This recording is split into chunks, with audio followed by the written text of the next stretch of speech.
શાંતિ 25/1/2026 આજના અવ્યક્ત બાપ દાદાના મધુર મહાવાક્ય. રિવાઇઝ ડેટ છે 2/4/2008. આ વર્ષ ચારેય તરફ ચારેય સબ્જેક્ટમાં અનુભવની ઓથોરિટી બનો. લક્ષ્ય અને લક્ષણને સમાન બનાવો. આજે બાપ દાદા પોતાના ચારેય તરફના સંતુષ્ટ રહેવાવાળા સંતુષ્ટ મણીઓને જોઈ રહ્યા છે. દરેકના ચહેરા પર સંતુષ્ટતાની ચમક દેખાઈ રહી છે. સંતુષ્ટ મણીઓ સ્વયંને પણ પ્રિય છે, બાપને પણ પ્રિય છે અને પરિવારને પણ પ્રિય છે, કારણ કે સંતુષ્ટતા મહાન શક્તિ છે. સંતુષ્ટતા ત્યારે ધારણ થાય છે જ્યારે સર્વ પ્રાપ્તિઓ પ્રાપ્ત થાય છે. જો પ્રાપ્તિઓ ઓછી તો સંતુષ્ટતા પણ ઓછી થાય છે. સંતુષ્ટતા અને શક્તિઓનું પણ આહ્વાન કરે છે. સંતુષ્ટતા બીજી શક્તિઓનું પણ આહ્વાન કરે છે. સંતુષ્ટતાનું વાયુમંડળ બીજાને પણ યથાશક્તિ સંતુષ્ટતાના વાઇબ્રેશન આપે છે. જે સંતુષ્ટ રહે છે એમની નિશાની સદા પ્રસન્ન ચિત્ત દેખાય છે, જોવામાં આવે છે. સદા ચહેરો હર્ષિત મુખ સ્વત જ રહે છે. સંતુષ્ટતા આત્માની સામે કોઈ પણ પરિસ્થિતિ સ્વસ્થિતિને સંતુષ્ટ આત્માની સામે કોઈ પણ પરિસ્થિતિ સ્વસ્થિતિને હલાવી નથી શકતી. કેટલી પણ મોટી પરિસ્થિતિ હોય, પરંતુ સંતુષ્ટ આત્માના માટે કાર્ટૂન શોનું મનોરંજન જોવામાં આવે છે. એટલે તે પરિસ્થિતિમાં પરેશાન નથી થતા અને પરિસ્થિતિ એમના ઉપર વાર નથી કરી શકતી, હારી જાય છે. એટલે અતિન્દ્રિય સુખ મનોરંજનની જીવન અનુભવ કરે છે. મહેનત નથી કરવી પડતી, મનોરંજન અનુભવ થાય છે. તો દરેક પોતાને ચેક કરે. ચેક કરતા તો આવડે છે ને? આવડે છે? જેમને પોતાને ચેક કરતા આવડે છે, બીજાને નહીં, પોતાને ચેક કરતા આવડે છે તે હાથ ઉઠાવો. ચેક કરતા આવડે છે? અચ્છા, મુબારક હો. બાપ દાદાનું વરદાન પણ દરેક બાળકોને રોજ અમૃત વેલા અલગ અલગ રૂપોથી આ મળે છે. ખુશ રહો, આબાદ રહો. રોજનું વરદાન મળે બધાને છે. બાપ દાદા બધાને એક જ જેવા એક જ સાથે વરદાન આપે છે. પરંતુ ફર્ક શું થઈ જાય છે? નંબરવાર કેમ બની જાય છે? દાતા એક છે અને આપે તો એક જેવું છે. કોઈને થોડું, કોઈને વધારે નથી આપતા. ઉદાર દિલથી આપે છે, પરંતુ ફરક શું પડી જાય છે? એનો અનુભવ પણ બધાને છે, કારણ કે અત્યાર સુધી બાપ દાદાની પાસે આ અવાજ પહોંચ્યો છે. કયો અવાજ જાણો છો ને? ક્યારેક ક્યારેક થોડું થોડું આ અવાજ અત્યાર સુધી પણ આવે છે. થોડું થોડું થાય છે, ક્યારેક ક્યારેક થાય છે. એ અવાજ બાબા કહે છે હજુ સુધી પહોંચે છે. બાપ દાદાએ કહ્યું છે કે બ્રાહ્મણ આત્માઓના જીવનરૂપી ડિક્શનરીથી આ બંને શબ્દ નીકળી જવા જોઈએ, થોડું થોડું અને ક્યારેક ક્યારેક. અવિનાશી બાપ છે, અવિનાશી ખજાનાઓ છે, આ બધાને અવિનાશી શ્રેષ્ઠ, આ બધા પણ અવિનાશી શ્રેષ્ઠ આત્માઓ છો.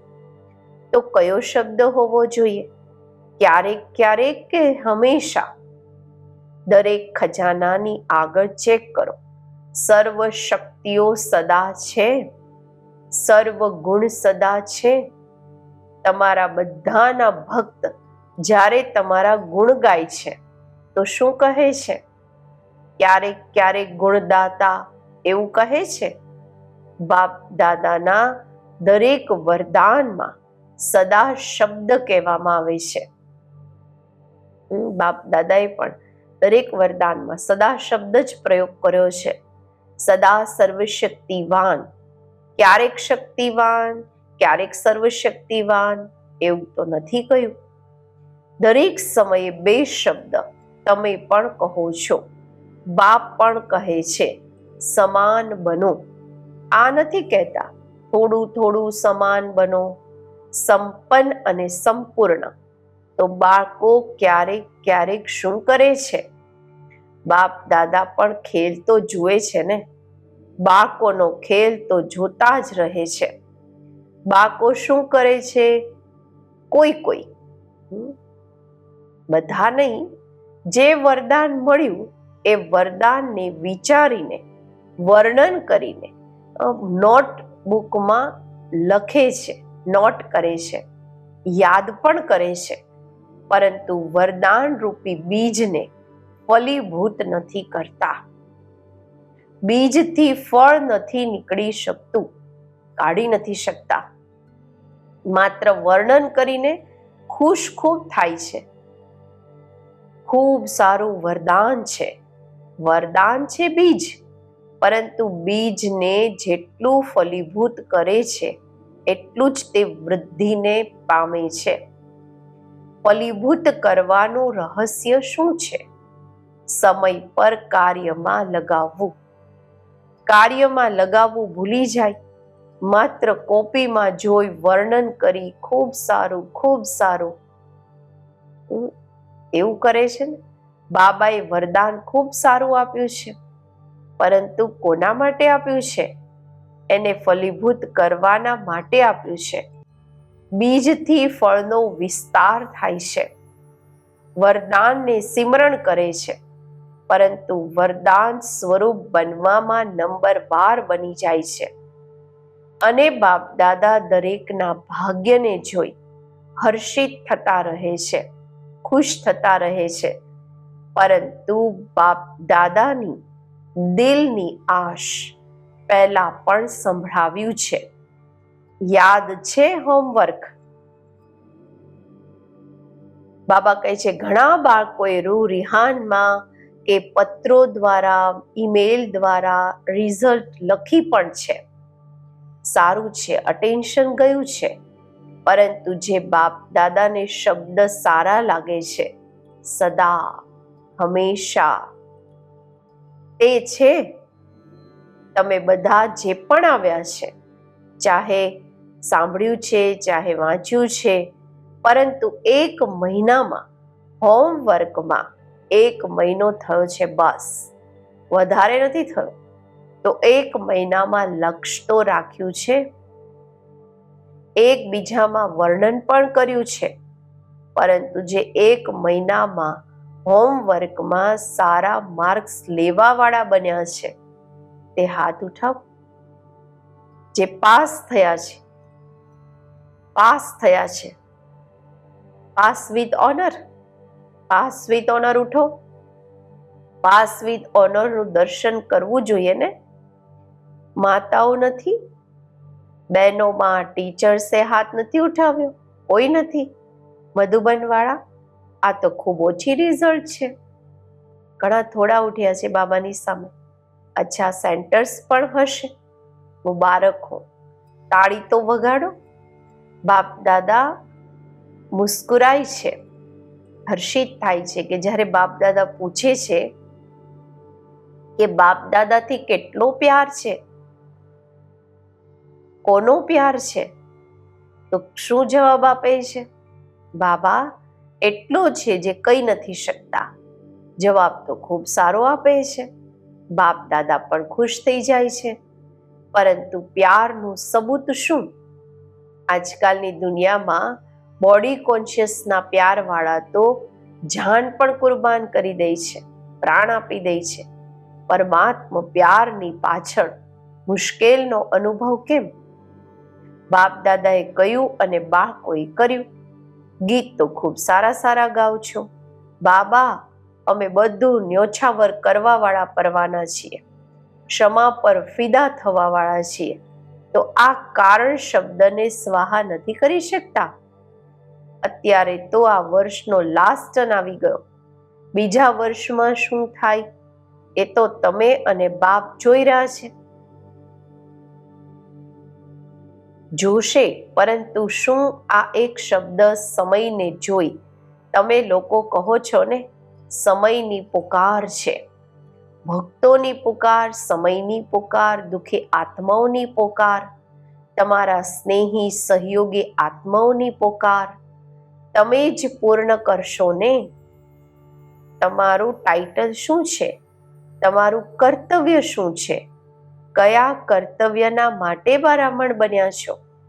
વિશ્વ પરિવર્તક તમારું ટાઇટલ છે.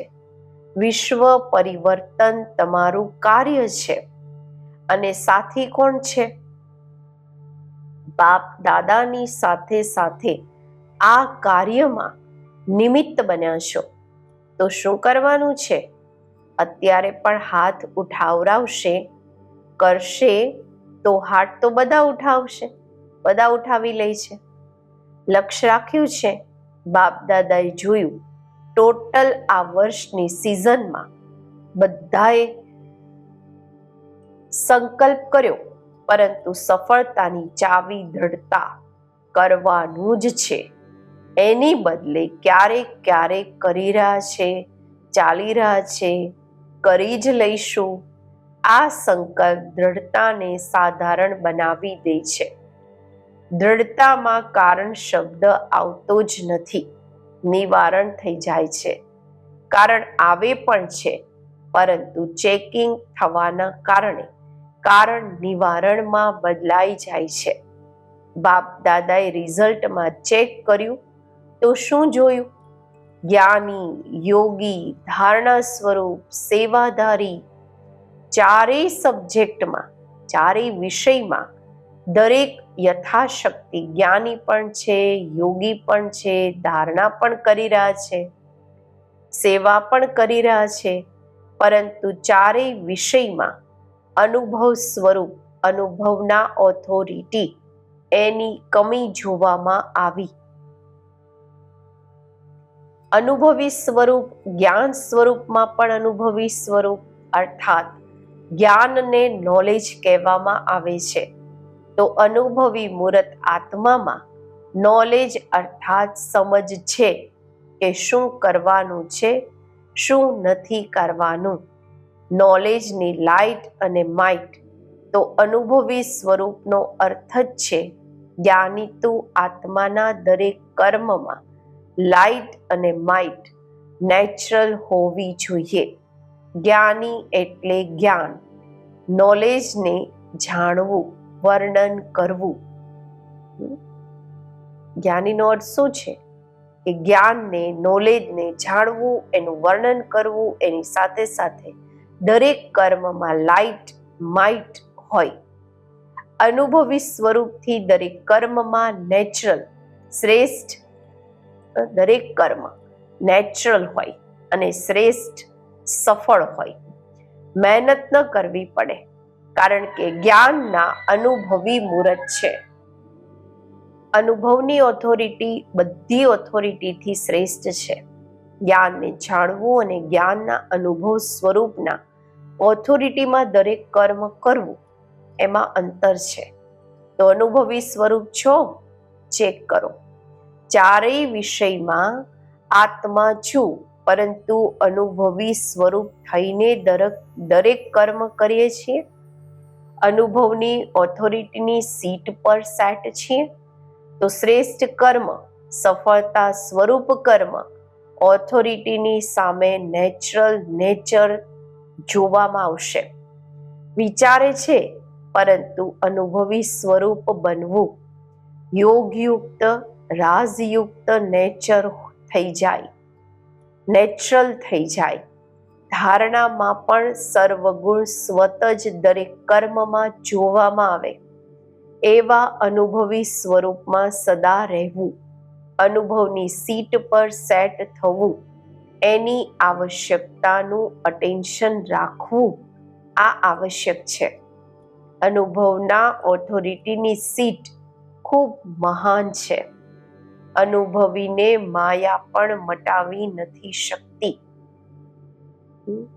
અનુભવીને માયા પણ મિટાવી નથી શકતી, કારણ કે માયાની ઓથોરિટીથી અનુભવની ઓથોરિટી પદમ ગુણા ઊંચી છે.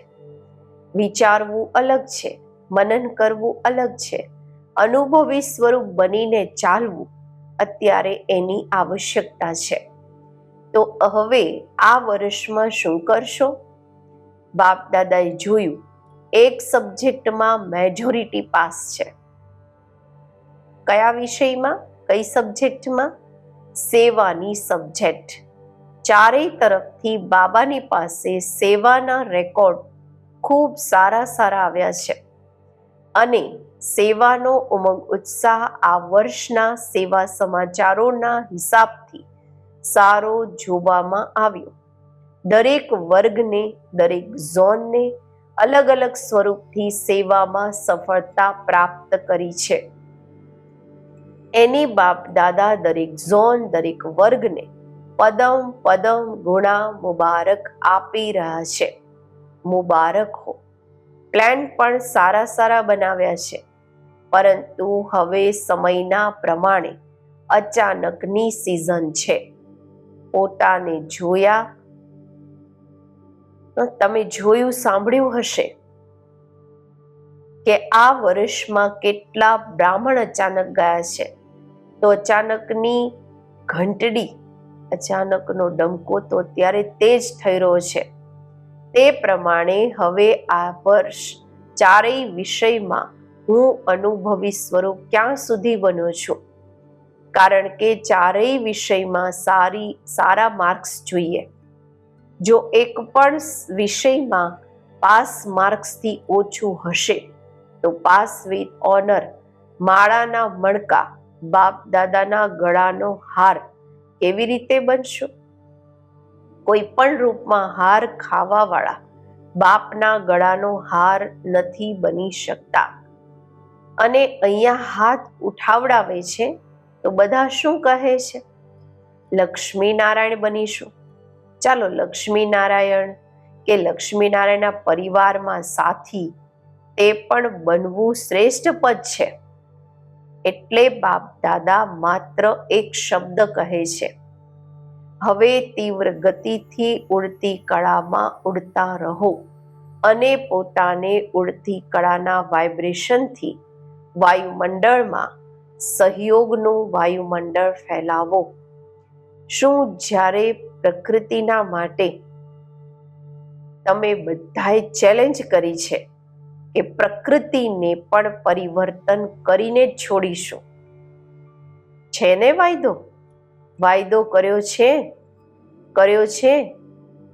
બાબા કહે છે માથું તો હલાવો, હાથ નહીં. તો શું તમારા હમજીન આત્માઓને દુઃખ અને અશાંતિથી પરિવર્તન નથી કરી શકતા? એક તો તમે ચેલેન્જ કરી છે, અને બીજું બાપ દાદાએ પણ, બાબા કહે છે બીજું બાપ દાદાને પણ વાયદો કર્યો છે કે અમે બધા અત્યારે પણ તમારા કાર્યમાં સાથી છીએ, પરમધામમાં પણ સાથી છીએ અને રાજ્યમાં પણ બ્રહ્મા બાપના સાથી રહીશું. આ વાયદો કર્યો છે ને, તો સાથે ચાલશો, સાથે રહેશો અને અત્યારે પણ સાથે છીએ. તો બાપનો ઈશારો સમય પ્રતિ સમય પ્રેક્ટિકલ જોઈ રહ્યા છો. અચાનક એવર રેડી. શું દાદીના માટે વિચાર્યું હતું કે જઈ શકે છે? અચાનકનો ખેલ જોયો ને? તો આ વર્ષ એવર રેડી. બાપના દિલની આશાઓને પૂર્ણ કરવા વાળા આશાઓના દીપક બનવાનું જ છે. બાપની આશાઓને તો જાણો જ છો, બનવાનું છે કે બની જઈશું, જોઈ લઈશું. જે સમજે છે બનવાનું જ છે તે હાથ ઉઠાવો. જુઓ, કેમેરામાં આવી રહ્યું છે. બાપ દાદાને ખુશ તો ખૂબ સારા કરો છો. બાપ દાદા પણ બાળકોની વગર એકલા જઈ નથી શકતા. જુઓ, બ્રહ્મા બાબા પણ તમારા બાળકોના માટે મુક્તિનો ગેટ ખોલવાના માટે રાહ જોઈ રહ્યા છે, એડવાન્સ પાર્ટી પણ રાહ જોઈ રહી છે. તમે ઇંતજામ કરવા વાળા છો, વ્યવસ્થા કરવા વાળા છો. તમે ઇંતજાર કરવા વાળા નથી, રાહ જોવા વાળા નથી, ઇંતજામ કરવા વાળા છો. તો આ વર્ષ લક્ષ્ય રાખો, પરંતુ લક્ષ્ય ને લક્ષણને સમાન રાખજો. એવું નહીં થાય કે લક્ષ્ય ખૂબ ઊંચું અને લક્ષણમાં કમજોરી. નહીં, લક્ષ્ય અને લક્ષણ સમાન હોય. જે તમારા દિલની આસ છે સમાન બનવાની, તે ત્યારે પૂર્ણ થશે જ્યારે લક્ષ્ય અને લક્ષણ સમાન હશે. અત્યારે થોડું થોડું અંતર પડી જાય છે લક્ષ્ય અને લક્ષણમાં. પ્લાન ખૂબ સારા બનાવો છો, આપસમાં રૂરિહાન પણ ખૂબ સારી કરો છો, એકબીજાને અટેન્શન પણ અપાવો છો. હવે દ્રઢતા અમારો જન્મસિદ્ધ અધિકાર છે. આ સંકલ્પને અનુભવના સ્વરૂપમાં લાવો. ચેક કરો, જે કહે છે એનો અનુભવ પણ કરીએ છીએ. પહેલો શબ્દ હું આત્મા છું, આને ચેક કરો. આ આત્મા સ્વરૂપની અનુભવની ઓથોરિટી છું, કારણ કે અનુભવની ઓથોરિટી છે નંબર 1. અચ્છા, કોઈ પણ પરિસ્થિતિમાં સ્વસ્થિતિ પર સ્થિત રહી શકો છો. મનની એકાગ્રતા બાબાએ ડ્રીલ કરાવી. અચ્છા, ત્રણેય બિંદુઓનું સ્મૃતિ સ્વરૂપ બની શકો છો ને? બસ, ફૂલ સ્ટોપ. અચ્છા, હવે એક સેકન્ડમાં પોતાના શ્રેષ્ઠ સ્વમાન બાપ દાદાના દિલ તખ્ત નશીન છીએ. આ રૂહાની સ્વમાનના નશામાં સ્થિત થઈ જાઓ. તખ્ત નશીન આત્મા છું, આ અનુભવમાં લવલીન થઈ જાઓ. અચ્છા, ચારેય તરફના અતિ લવલી સદા બાપ દાદાના લવમાં લીન રહેવા વાળા, સદા સ્વમાનધારી, સ્વરાજ્યધારી વિશેષ આત્માઓને ચારેય તરફના ઉમંગ ઉત્સાહના પંખોથી ઉડવા વાળા અને પોતાના મનના વાઇબ્રેશનથી વાયુમંડળને શાંત શ્રેષ્ઠ બનાવવા વાળા, બધાને બાપનો સંદેશ આપી દુઃખથી છોડાવી મુક્તિનો વારસો અપાવવા વાળા, સદા દ્રઢતા દ્વારા સફળતા પ્રાપ્ત કરવા વાળા એવા ચારેય તરફના દિલના સમીપ રહેવા વાળા અને સન્મુખ આવવા વાળા બધા બાળકોને દિલનો દુલાર અને દિલની દુઆઓ, યાદ, પ્યાર અને નમસ્તે. આજનું વરદાન: ધર્મ અને કર્મ બંનેનું ઠીક બેલેન્સ રાખવા વાળા દિવ્ય કે શ્રેષ્ઠ બુદ્ધિવાન ભવ. કર્મ કરતા સમયે ધર્મ અર્થાત ધારણા પણ સંપૂર્ણ હોય તો ધર્મ અને કર્મ બંનેનું બેલેન્સ ઠીક થવાથી પ્રભાવ વધશે. એવું નહીં જ્યારે કર્મ સમાપ્ત થાય ત્યારે ધારણા સ્મૃતિમાં આવે. બુદ્ધિમાં બંને વાતોનું બેલેન્સ ઠીક હોય ત્યારે કહેશે શ્રેષ્ઠ કે દિવ્ય બુદ્ધિવાન. નહીં તો સાધારણ બુદ્ધિ, કર્મ પણ સાધારણ, ધારણાઓ પણ સાધારણ થાય છે. તો સાધારણતામાં સમાનતા નથી લાવવાની, પરંતુ શ્રેષ્ઠતામાં સમાનતા હોય. જેમ કર્મ શ્રેષ્ઠ તેમ ધારણા પણ શ્રેષ્ઠ હોય. સ્લોગન છે: પોતાના મન બુદ્ધિના અનુભવની સીટ પર સેટ કરી દો. પોતાના મન બુદ્ધિને અનુભવની સીટ પર સેટ કરી દો તો ક્યારેય અપસેટ નહીં થશો. અવ્યક્ત ઇશારા: આ અવ્યક્તિ માસમાં બંધન મુક્ત રહી જીવન મુક્ત સ્થિતિનો અનુભવ કરો. જ્ઞાન સ્વરૂપ માસ્ટર નોલેજફુલ, માસ્ટર સર્વશક્તિમાન હોવાના બાદ જો કોઈ એવું કર્મ જે યુક્તિયુક્ત નથી તે કરી લો છો તો આ કર્મનું બંધન અજ્ઞાન કાળના કર્મ બંધનથી પદમ ગુણા વધારે છે. આ કારણ બંધનયુક્ત આત્મા આ કારણે બંધનયુક્ત આત્મા સ્વતંત્ર ન હોવાના કારણે જે ઈચ્છે તે નથી કરી શકતી. એટલે યુક્તિયુક્ત કર્મ દ્વારા મુક્તિને પ્રાપ્ત કરો. ઓમ શાંતિ.